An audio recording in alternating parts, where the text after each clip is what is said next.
héritage et secrets de famille ne font pas bon ménage. Bonjour tout le monde, c'est Mathieu de la bibliothèque de DDO. Bienvenue au coin des ados, le coin de l'internet où je te fais une suggestion de lecture parmi les nouveautés que j'ai reçues à la bibliothèque, sans spoiler. Ce mois-ci, j'ai lu Lien de sang par Karen M. McManus. Aubrey, Jonah et Millie Story sont cousins, mais ils ne se sont pas vus depuis de nombreuses années. À toute fin pratique, ce sont des inconnus. Tout ce qu'ils ont en commun, c'est leur nom de famille. Tous les trois vont recevoir une lettre de leur grand-mère qui les invite à Gull Cove Island pour venir travailler pour l'été. Rien de bien étrange, me direz-vous. Eh bien, les trois n'ont jamais rencontré leur grand-mère. Mildred est richissime. L'île où elle les invite à venir travailler lui appartient. Longtemps avant leur naissance, il y a eu une chicane de famille. Après la mort de son mari, Mildred a décidé de déshériter ses 4 enfants. Ils clament tous n'avoir aucune idée pourquoi. Tout ce qu'ils ont reçu est une mystérieuse lettre envoyée par l'avocat de leur mère qui contenait pour seule explication la phrase « Vous savez ce que vous avez fait ». 24 ans ont passé depuis qu'ils ont reçu la lettre et aucun d'entre eux n'ont eu de nouvelles de leur mère ou ont pu lui parler. Mildred a refusé toute demande de contact. Tous les 4 disent n'avoir aucune idée de quoi elle parle dans la lettre.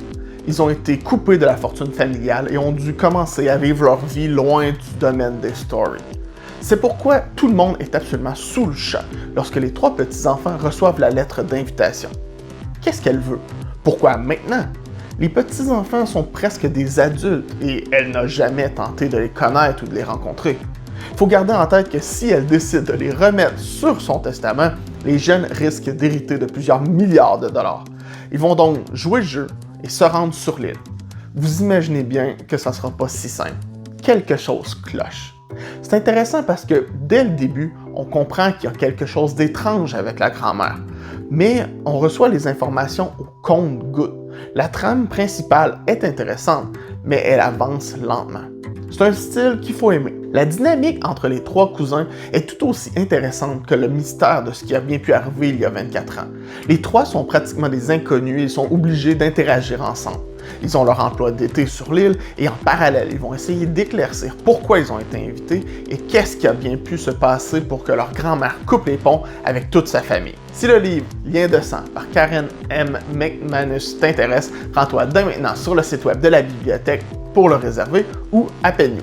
Il est aussi disponible sur prêt numérique, les liens sont dans la description. Et avant de nous quitter, n'oublie pas d'aimer la vidéo, de la partager, de commenter, abonne-toi à la page Facebook et YouTube de la bibliothèque et viens me voir à la bibliothèque pour parler de livres. Je te dis à la prochaine!